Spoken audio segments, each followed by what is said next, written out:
Olá, seja bem-vindo à nossa segunda videoaula. Na videoaula anterior, nós trabalhamos a abrangência do terceiro setor, né? As definições de marketing e a sociedade, e nós conversamos um pouquinho sobre a ética do marketing, né? Na videoaula de hoje, a gente vai conversar sobre o marketing como uma atividade. Como a gente tinha comentado na definição de marketing mais atual, que o marketing é uma atividade. Então, existem 3 elementos que envolvem essa atividade. E nós vamos conhecer um pouquinho sobre esses 3 elementos. O primeiro elemento que eu gostaria de conversar com vocês é a troca. O marketing como uma troca. A troca é simplesmente uma troca entre um comprador e um vendedor.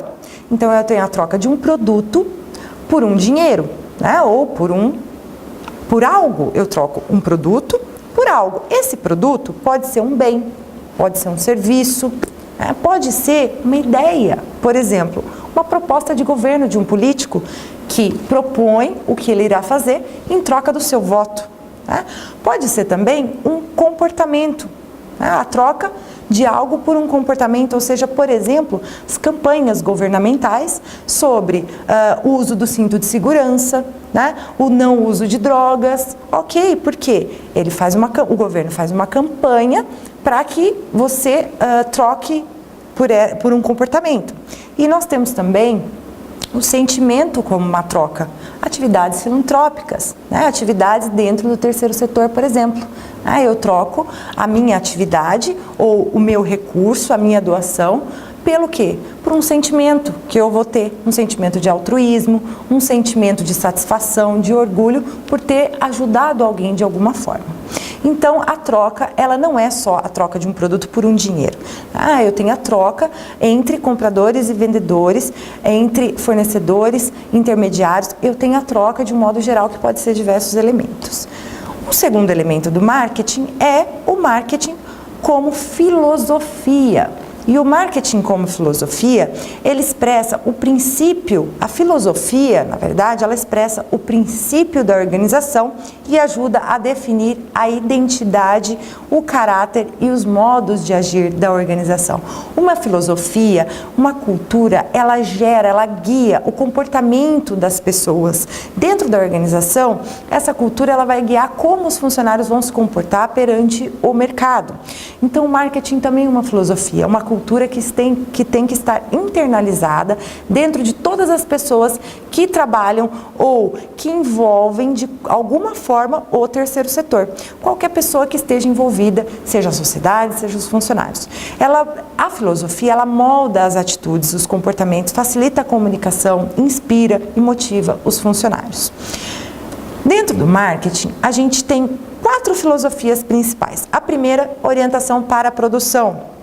É aqui onde as empresas, de um modo geral, as instituições de um modo em geral, são orientadas a diminuir o custo, a aumentar o volume produtivo para vender ao mais baixo preço possível dentro do mercado. A segunda orientação é a orientação para vendas, onde as empresas focam, né, nas vendas, elas têm uma agressividade nas atividades de venda, de promoção, de comercialização dos seus produtos. A terceira orientação é a orientação para produto, onde as empresas buscam sempre inovar o seu portfólio, modificar o seu portfólio, buscam a qualidade do produto que elas colocam dentro do mercado. Então, elas estão sempre orientadas para o produto delas. E a quarta orientação é a orientação para marketing ou para mercado. Essa orientação, ela envolve a captação, o conhecimento dos consumidores, dos concorrentes, eu saber quais são as necessidades dos meus consumidores e quais são as estratégias do meu concorrente, transformar isso em conhecimento e disseminar entre todos os funcionários, todas as pessoas que trabalham na organização, para que a gente trabalhe de forma coordenada para entregar uma oferta ao mercado. O que acontece? Esses momentos, no Brasil, a gente pode transformar essas orientações em momentos, pode contextualizar em momentos.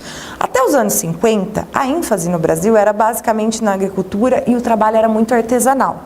Então, para você adquirir um sapato, você não conseguia ir numa loja comprar um sapato, você tinha que pedir por encomenda, porque o artesão ia fazer o sapato para você e você ia demorar para adquirir. Só que como o trabalho era artesanal, a demanda era grande, todo mundo queria o sapato, né? Mas a oferta era muito pequena. Por quê? Porque demorava para se produzir. Após os anos 50, a gente teve o JK, Juscelino Kubitschek, né? E o fenômeno de 50 anos em 5, o plano de metas, onde a gente teve alta industrialização, né, do Brasil, a gente teve uma revolução, né? E a gente teve aumento da produção dentro do cenário brasileiro. E aí a ênfase, ela passou para as vendas, né? Então, por quê? Porque eu aumentei a minha oferta dentro do mercado e eu tinha a mesma demanda. E aí começou a sobrar, a ter excedentes dentro do mercado. E aí eu preciso vender. Quando essa ênfase passa para as vendas, né, eu passo por um terceiro momento, que são os anos 60, 70, onde eu tenho a ênfase, então, na propaganda, na comunicação desse produto, porque eu preciso vender e eu preciso comunicar que eu tenho esse produto. E aí eu queria mostrar um vídeo para vocês que contextualiza bem isso que eu quero dizer e demonstra bastante essa ênfase na propaganda. Vamos acompanhar? Devagarzinho, como qualquer outro carro. Mas por que será que a maioria insiste no Volkswagen? Qualidade. Vejam, pessoal, vejam esse vídeo.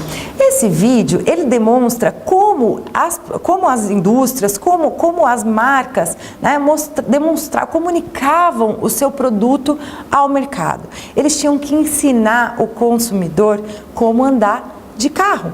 Por quê? Porque as pessoas não sabiam para que servia um carro, né? Era uma revolução na época. A época do Fusca, as pessoas não sabiam que o carro andava para frente, andava para trás, dava ré, andava devagar, andava rápido. Ou seja, eu tinha uma ênfase muito alta na comunicação para eu conseguir escoar a minha produção. Nos anos 80, a gente passa para um outro momento, que é a ênfase na qualidade, porque agora eu tenho muita oferta no mercado e o consumidor começa a ficar um tanto quanto mais exigente e ele começa a aprender, ele passa por um processo de aprendizado e ele começa a aprender. E aí ele preza por qualidade. Aqui surgiram os ISOs, enfim.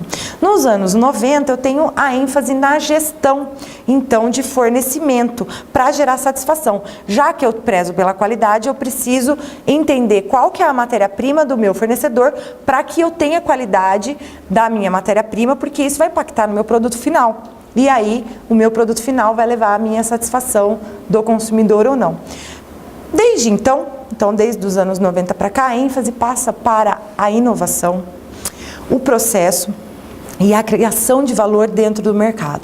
Então, nessa contextualização, a gente viu a orientação para vendas ali nos anos 60, a gente viu a orientação para produto, né, a ênfase na qualidade, e a gente viu, desde então, a orientação para marketing. Ou seja, quando eu falo em inovação, ênfase na inovação, no processo, na criação de valor, eu estou falando em orientação para marketing, porque eu só crio valor a partir do momento que eu entendo o meu consumidor, entendo quais são as necessidades dele, sei quais são os benefícios que eu tenho que entregar, sei quais são as estratégias do concorrente para que eu possa fazer o melhor possível, entregar o melhor valor dentro do mercado. Com a coordenação interfuncional entre todos os funcionários, isso é possível. Então, esse é o segundo elemento de marketing, que é a filosofia. O terceiro elemento de marketing é o processo. O processo o marketing como processo trata-se do processo do processo de atividades e recursos logicamente encadeados, executados, adotados para alcançar os resultados da organização.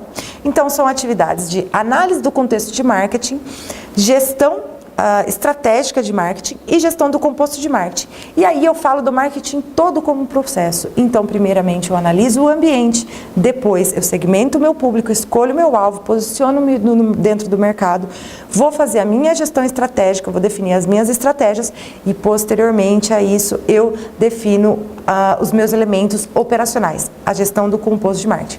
Produto, preço, praça e promoção. Por hoje é só. Eu aguardo você na nossa próxima videoaula.